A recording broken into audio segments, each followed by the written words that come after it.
Hi, everyone. Happy day after Christmas. I have a special episode for you today. This one has only one special guest. It's me. I decided to do a short episode today since a lot of people are, in holiday times and spending time with family. And even if you're not spending time with family, hopefully surrounding yourself with people or things or places that you love. And so I thought I'd make this one a little short and sweet. And I thought we would focus a little bit on me, who I am, where I come from, why I created this podcast. Obviously, I'll talk a bit about reality TV. And then I thought, I could share little pieces of advice as we head into this new year. Can't believe it is almost 2024. Like, that sounds wild. I remember when it was 2000. It just happened. Oh, didn't it? I swear it did. Yeah, so I'm just so glad that you're joining me here today. I'm just excited to get started and share a little bit about myself. So let's go. Yeah, so I'm Victoria Whittaker. I'm your host. If you don't know much about me, I know I haven't done an intro. And I actually got this idea from one of my friends, Fabian, who was like, Victoria, we want to hear more about you.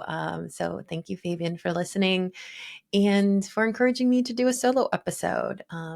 I started this podcast to really bring people together, to give women an opportunity to shine, to show all these incredible things that they're doing.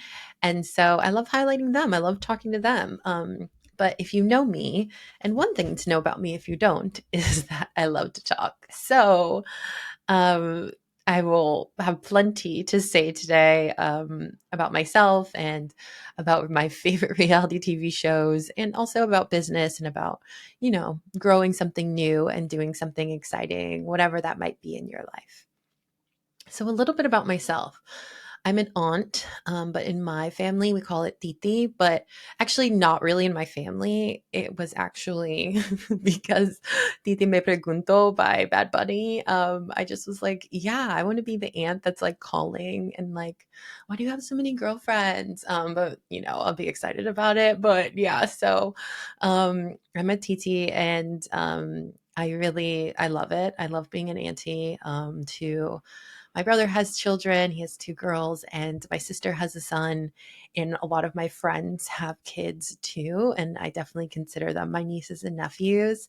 It's core to who I am. Even my cousin's kids are close to my heart. And so I love children. I was actually a preschool teacher. And yeah, I love being around them. I also love giving them back. And so it's definitely core to my identity to be both the one that's going to spoil them, play with them, and then return them happily. I'm a sister, oldest sister to my two brothers. I have an older half sister who is my whole sister in my heart. And yeah, we have a close family, and I'm very grateful for my siblings. We have a family chat that goes off every single day, whether it's my brother cooking pizza or my sister traveling to some incredible new country for work, or my little brother and his, football antics. So yeah, we have a pretty big family chat that we keep going. I grew up in the Inland Empire, which sounds really fancy. And you know what? It's fancy in our hearts. It's very fancy in our hearts, but about an hour and a half east of LA. I grew up in the city of San Bernardino. And yeah, I would just say it's so core to my identity. One of my favorite things to do is when I drive home is just to look at the beautiful mountains. I grew up, with these gorgeous, majestic brown mountains that were constantly topped with snow in the background. And I loved to write stories when I was younger, and I loved to draw, pictures. And there was never a picture without mountains in the background. And it wasn't until I moved to Chicago that I realized that that's not normal. It's a California thing. So yeah, I grew up in San Bernardino, and while you know it might have its more difficult parts, it's so beautiful. And I think as I've grown older, And every time I drive in, I just feel like those mountains are giving me the greatest hug every single time. I'm so grateful to have been born there and to get a chance to go back often. I am a coach. If you haven't picked that up yet by some of the podcast, I'm now a podcast host, which is crazy. I think this will be episode 7. So 7 weeks of podcast hosting, which is so fun. Like I love it. And I'm also starting a mastermind. And so I'll be a mastermind and retreat leader very soon. And we could just call myself it today. Why not? So, yeah, I've spent a lot of my career in education. I went to business school. I started coaching and consulting a really long time ago. Basically, one of my first jobs was being a coach. And for me, just helping people feel like they're getting to be the best versions of themselves, to put their stamp on this world, to really just be themselves in all spaces. It's just so important. I grew up I am Latina and Black. Both my parents are multiracial in a variety of ways. And so I've just walked the line of different identities. And I think that has made me feel sometimes excluded and like never quite part of one group or quite part of another. And so just getting the opportunity to create spaces where people just feel like they can bring themselves, whoever the hell that is, like, right? Like, whether it's I just got done watching Southern Charm, so good last night. Southern Charm, amazing. Like I'm obsessed, and I'm just watching these people fight on TV. Whether it's I scream my heart out at a Taylor Swift concert, and I'm so pumped for that. Whether it's I'm obsessed with the Spice Girls still, even though I I haven't seen them in a while, and just was obsessed with them in 4th grade. Whatever it might be. Whether it's I love astrology or I just feel deeply connected to the earth and to something higher than me, whatever it might be about you or about a person. I just hope that I can create these spaces and these places for people to be themselves, because hopefully that's all we're wanting to do. Um, so yeah, those are a few little things about me. And I think I've made this podcast specifically focused on women just because I've always been surrounded by them, surrounded by really strong women and also men who really support them. So I know that there are definitely some men who listen to this podcast, or maybe people who don't identify as a man or woman, um, and so I just appreciate, anyone who's supporting people who get to just be themselves, no matter what it is. And I know my podcast is explicitly, women entrepreneurs, but this podcast is for everyone. Whether you're a man or a woman, or whether you don't give a fuck about what box you want to be in, like, please feel welcome here and in all the spaces that I'm in. And so, yeah, I think for me, being a woman entrepreneur and a woman professional growing up, I would watch my mom like run around in her high heels. Because isn't it crazy that women had to wear high heels like in the 80s and 90s, even though she worked in a hospital? She would just be running around. And I just felt so inspired by her ability to, I think, just break through all the stereotypes of what it means to be a mom and what it means to be a woman in your 30s and 40s and 50s. And so I think getting to watch her and admire her made me admire a lot of women in my life. So I just felt very blessed to have that circle. And my dad always really cherished that about her. He bonded with her on her professional life. And so watching him support that in a woman and in my own education, I think has just, yeah, made me super excited to, yeah, to be supporting women in my everyday.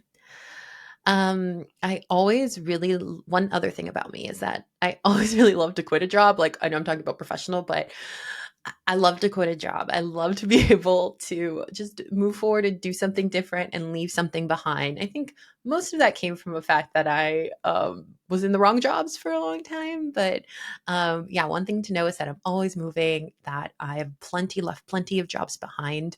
And I'm hoping moving forward that as an entrepreneur, I just get to keep recreating as opposed to feeling like you're leaving something. It's just upping it, it's just making it better. Um, like I said, I like to talk a lot. And so in school, I was always in trouble. In kindergarten, I had to sit in the timeout chair the one time that my mom came to school for interrupting. I was kicked out of academic enrichment in third grade because I talked to my best friend at the time too much. And one time in high school, we had this horrid substitute teacher who literally told me to shut up. And if I was his kid, he would like take me in the shed and beat me. And I think a lot of that was me talking a lot, but I think, to be honest, people didn't want to hear what I had to say either. And it was probably less about me talking a lot and more about me having an opinion. So keep talking out there. Yeah. And finally, reality TV was always in the background of my house. Always. Not my parents watching it, but me. I got a TV pretty early on, third grade, in my room, and I just remember watching Real World, and I was fascinated. In my mind, these people were the oldest and the coolest people ever, right? And I just remember watching them in like Hawaii and Seattle and all these places that I hadn't been before. And I was just hooked. Like I was captivated. Man, they were always running late to work. 'Cause they had to have these jobs. And, there were just all these different people, like the New Orleans one. There's like someone who's Mormon, someone who's gay, like a mixed, black girl, like just the gamut. They're putting all these people together to live together. And I just remember learning so much about other people who were not like me, who were not from the community that I was in. I was in a bubble. And that really, really started to get me interested in the world. I also love to travel. And so I think reality TV was an escape for me to see other people and to learn and develop more empathy in probably a world where I didn't always feel like I belonged to. So getting to learn about all these different types of people in some ways kind of made me feel like at home. And so that was 100% my gateway to reality TV. But I did not judge when it came to reality TV, right? It was probably actually more Singled Out, if anyone watched Singled Out, with Jenny McCarthy. So good. I used to want to go on that show so bad. So I watched that. I watched Real World. I watched Road Rules. And then that like slowly got me into even more. I was just obsessed with MTV. It was always on in the background. But, then it was like those dating reality shows next. And I don't even know the stupid ones. Date my mom or whatever it was. And even in college, I got voted most likely to be on a reality TV show my freshman year. So it's because I was always watching it. And that really led down to like Laguna Beach and then all of the Housewives. I watched Real Housewives of OC when it came out. I loved Desperate Housewives at the time. And I was like, okay, I gotta, just, I was obsessed. I was like, I gotta know more about what's going in Coda de Casa. I gotta know all of these things. And so, yeah, that Teen Mom, Married at First Sight, I watch all reality TV. I have it all lined up.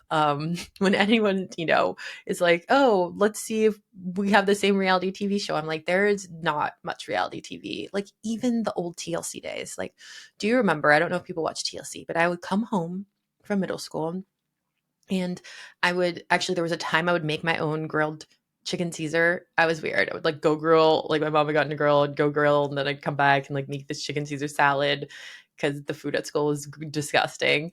And then, I would watch like The Wedding Story on TLC or like The Baby Story or Platinum Weddings or Bridezillas.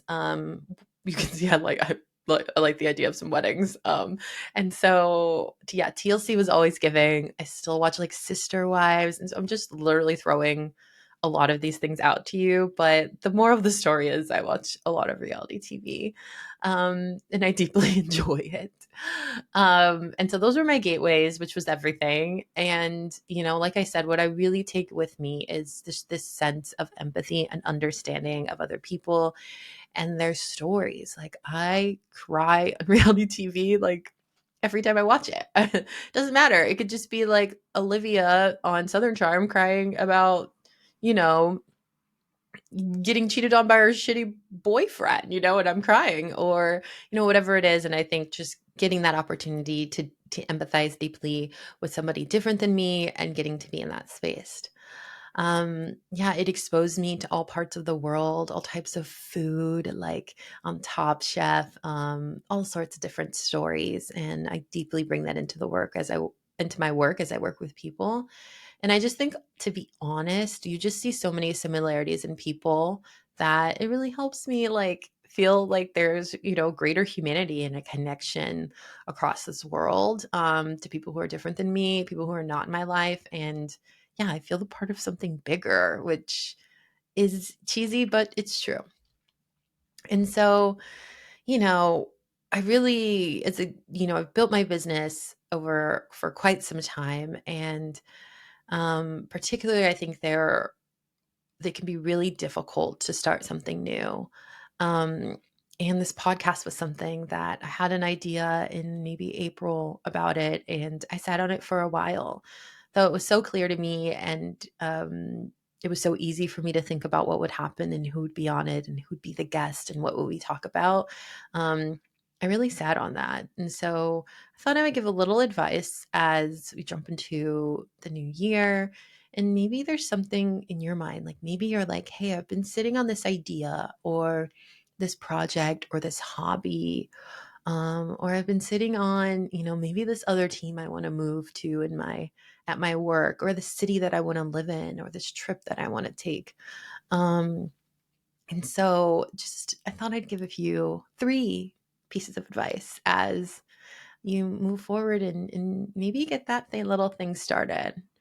Um, And so, the first piece of advice that I would say is that little voice in the back of your head that says to do something, it is not going anywhere.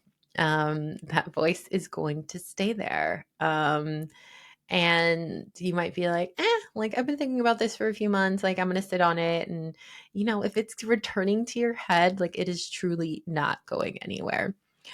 And so listen to it. Like it's you, it's your soul, it's what you want, it's your gut, it's your intuition. So listen to it. Take note of your limiting beliefs. So when you hear that voice, maybe you also hear, but like, how am I going to do that? What am I going to say? For me, I knew I wanted to do this podcast, and the voices I heard was like, will I be good enough? What will people think of me? Um, like, will I fail? Like, how can I even, like, where do I even start? Where do I begin? I definitely, heard all of those voices. And so as you're hearing in your head, maybe like, I'm not smart enough. I'm not good enough. I'm not worthy of people to hear my voice. Um, it's time to start to disarm those voices and those mindsets. And so to disarm that, something you can really do is start to look for evidence that that's not true. So whether that be like, actually, I was good enough today in this part of my career, or I was worthy enough in my relationships because of this, or I succeeded in this part of my life, 2 years ago when I attempted this other new project. So find the evidence that that's just not true, because it's not. Okay. It's just the limiting belief. And then the final note that I'll say is I was personally really scared to do this podcast because I just thought, who is going to listen? Like, who cares what I have to say? And not only that, how am I going to get people to listen to me? How am I going to find them? How am I going to grow my audience? And when I announced I was going to do a podcast, I quickly realized my audience was already there. Um, my audience has existed for I don't even know how long. There have always been these people that want to hear my voice, and they've simply been waiting for me to step on that stage. So I just know that your audience is already there. The person who's going to buy your earrings, or the person who's going to take your coaching, or the person who's going to listen to your podcast. They are already in your network. They are already listening to you, and they're just waiting for you to get up on that stage and find the confidence to say it. And so I think that's the most important part to remember is there isn't a lot to do, but to find that confidence in ourselves, to beat those limiting beliefs, and to say and do what you were put in this moment and on this earth to do. I promise you, your people are waiting for it, and they are waiting for you to share what you have to give. So, those are the big things that I had to say today. I really appreciate you checking in on this short episode. I hope everybody's had, a restful holiday season and, can feel a little bit of warmth or comfort in whatever gives them that worth and comfort, whether that be family, whether that be the sun or the ocean or the beautiful trees. Even if it's snow I don't love, but even if it's snow, that might be giving you some warmth right now. Whatever it is, a cup of hot tea, their favorite movie, whatever it might be that's giving you a little bit of warmth. I hope it continues for you. I'm so glad that you've been tuning in and that you've been, willing to listen to me. And we have more guests, and I'm so excited. We're going to keep this going. I'm already scheduling season 2, so get ready. Thanks, everyone.